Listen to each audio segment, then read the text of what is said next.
You know, before we go, I missed out showing you his pooch. This is Stanley. Stanley! He's like 5 or 6 years old. Oh, he's in dead sleep, huh? Poor little Stanley. Yeah, he's about to turn 5. He's my baby. He's got like a mohawk thing going on, and then he's got a like a poodle mix out here in his chair. What's his name? That's Teddy. Teddy. Teddy. That's Teddy. He's my other baby. Oh, Teddy. He's 15. Okay. He's shared. All right, all right. You know, the travel partners are important too. Hey everybody, Camper Van Kevin here. How are y'all doing today? Me?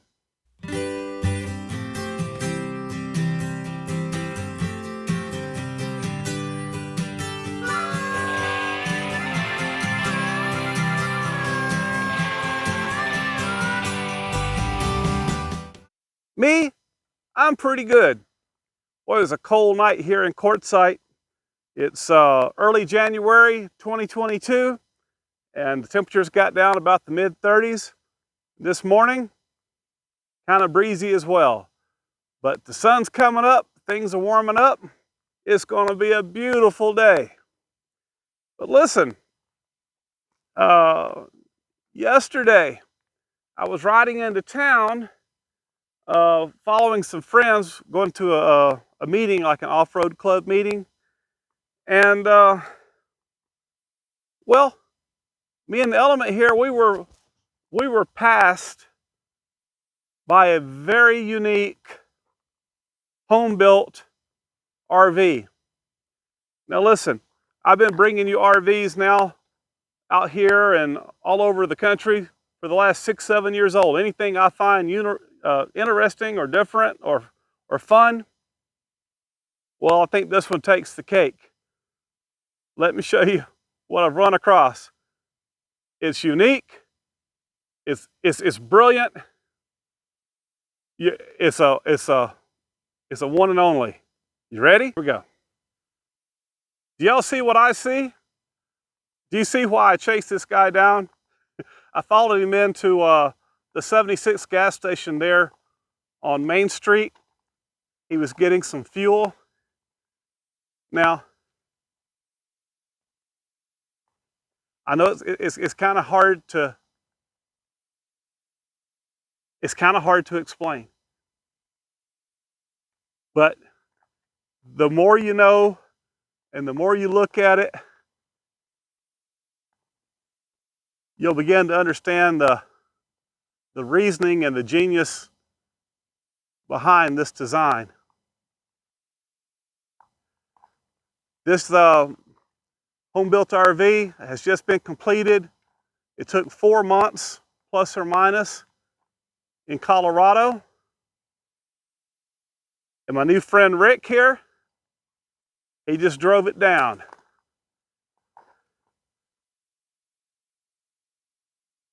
Rick says that this camper, we don't know if we're going to call it a camper or not. This build weighs no more than 400 pounds. And this little Nissan truck here, little 4-cylinder, still managed to climb the mountains in and out of Colorado, down here in and out of Arizona, and managed, he checked his fuel pretty close, he still managed 15 miles per gallon. Rick has been nice enough to show us his experimental living space. Did I get it right? It's experiential living space, but no, you are right, because it is an experimental living space also when it's brand new, a brand new concept, and I just started living like this. I love it. So of course, every day it's a new thing to learn and figure out, or something's going to happen. You get to figure out. I'm still trying to make it flow better and get everything organized the best that I can. Because I live so super simple, and I have almost nothing. But even then, you still have to have some very basic things. All right. Now you think this RV is unique? So is Rick here. Very nice guy, very nice guy. I like the way he thinks. I can see his I can see where he's going with this. you were wanting to feel like more with nature. You're wanting to be able to. Yeah, I don't want to have walls around me, you know. And early on, I noticed that I want to see the stars at night. And down here, the stars are amazing. You know, you think Brilliant. that when you think that when you're on a higher mountain, it'd be better, like in Colorado. But no, I come down here, and for whatever reason, that Milky Way is just crazy. And how many stars? It's just, you know, these are the things to me in life that, you know, if you're not much of a thinker, this should at least make you question because it's so amazing. That's You know, true. but it's just cold at night here, like you're saying. It's like in the 30s. Too much to just stand out here. And I just have always had this idea of just a see-through home. And I've thought about it over the years for lots of reasons. That is one of the main things that inspired it to come back to my forefront again. And then all of a sudden I started looking for skylights and I came across these used ones, commercial size. Let's talk about these here. Yeah. You were telling me now that these skylights are secondhand, and where did you find them? Salt Lake City, Utah. Okay. So I took a trip from Colorado, and just one of those very fortunate things, because things like this can go just like that. Most people will never hold on to something for you. Yeah. First come with cash, and it's out the door. But I don't know, this guy was nice enough, and I just packed my truck the next day and took basically a good 800-mile round trip. And you got them. Plus a couple hundred miles of going off to the side here and there. Well, yeah, I got them and brought them back, and I put one of them on a pop-up camper last year to improve my life. And it still just wasn't enough. I had one of these windows above it, but I could only see a little piece of the sky, really. So the other four sat home, and I'm like, I just can't wait to make it happen. And then some circumstances in life came along, and it said, I'm like, it's time to do it right now. What he did was he built a home around his windows. And when I saw him, these were collapsed down. I've got a couple pictures. We don't want him to take it down right now. So when he travels with this, these big windows are down.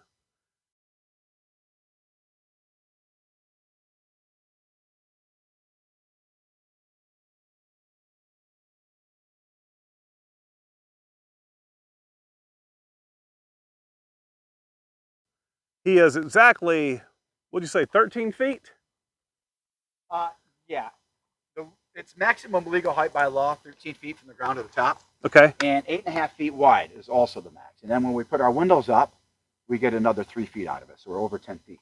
So this wall here is on hinges? So this wall here is on hinges.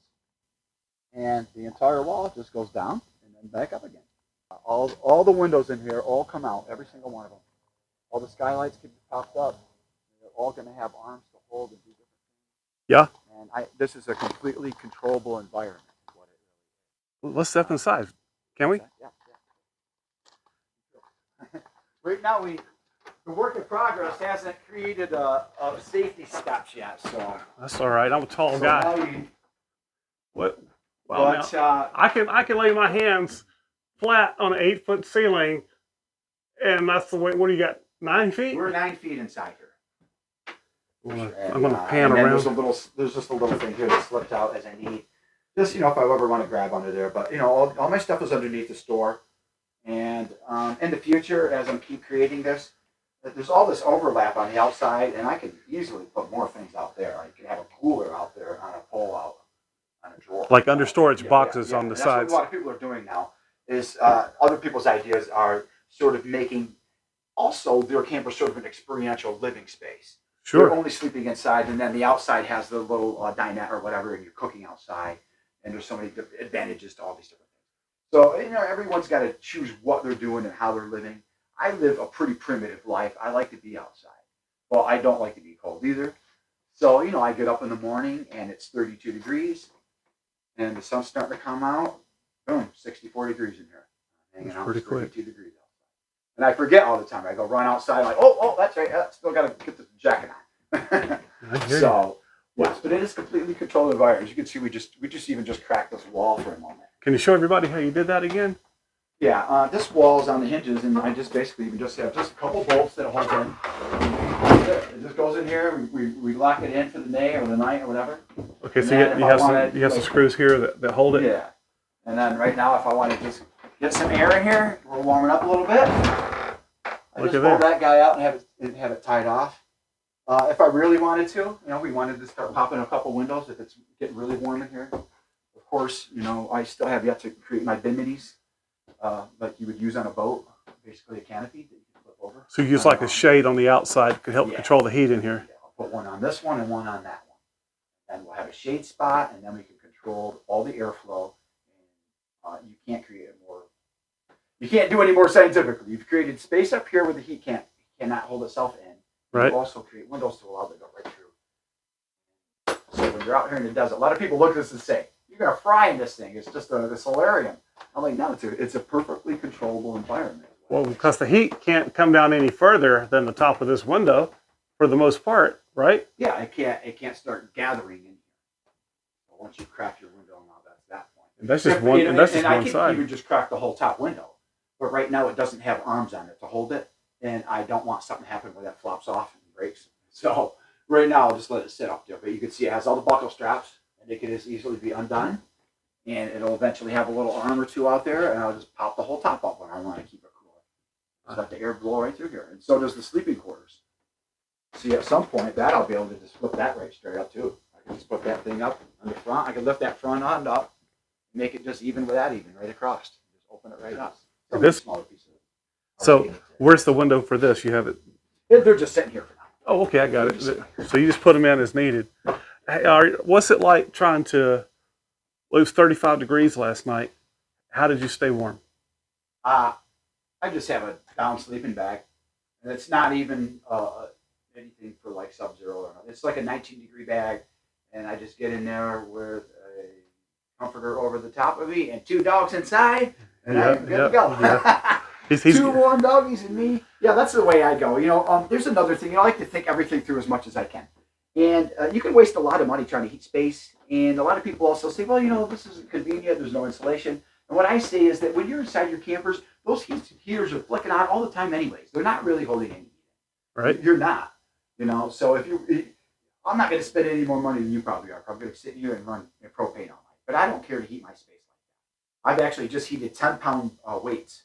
Iron weights. I put them on just this, you know. I'll flip this thing up, put a 10-pound weight on there for 15 minutes. That thing is way hot. I just put it inside a towel, and I roll it up, and I can put it underneath me.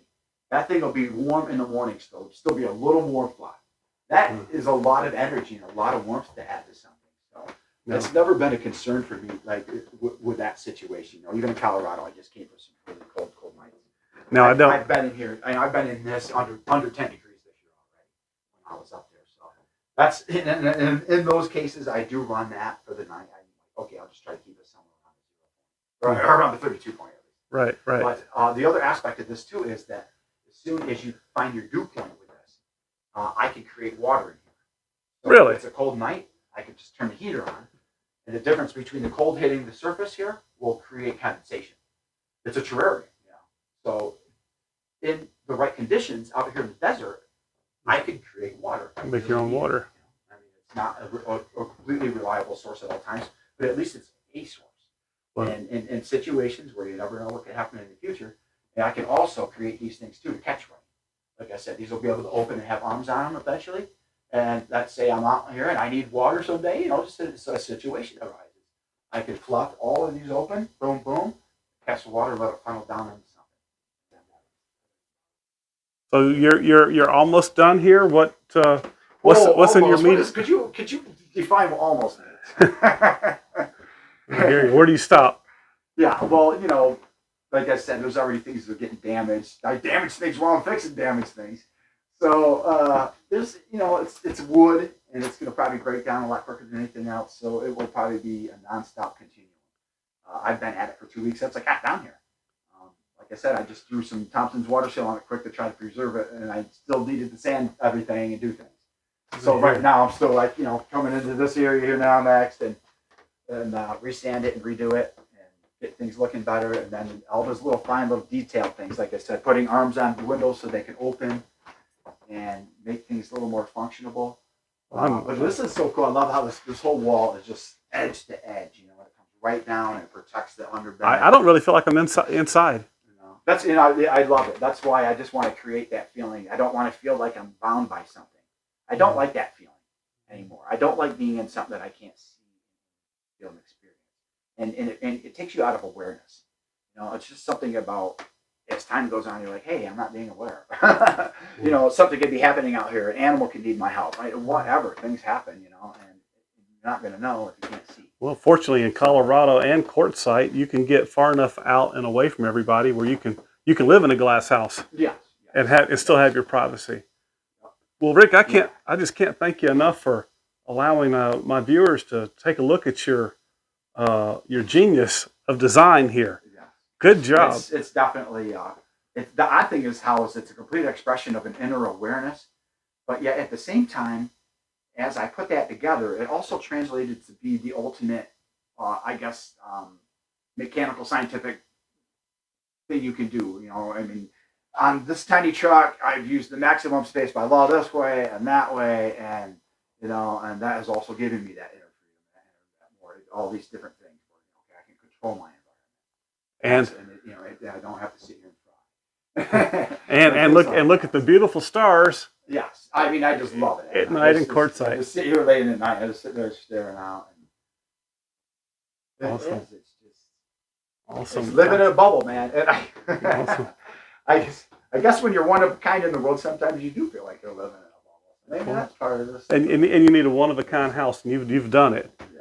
I can't thank you enough. Yes, it is. I love it. It's new to me, and I'm still just kind of reveling in my feeling of space. I'm enjoying it. I'm enjoying it. Living space. You know, not only did I find a very interesting RV, I found a very interesting and kind, friendly person as well. Thank you very much, Rick. Thank you. All right, that was fun. Got to see a unique vehicle. Meet Rick here. Can't thank him enough. But I'm going to end this little video where? Right here. I appreciate each and every one of you. Thank you guys so much for watching my videos. Hey, we'll see you again soon. And as always, I give God the glory for my life. Jesus Christ, He's my Savior. We'll see you next time. Bye from Quartzsite.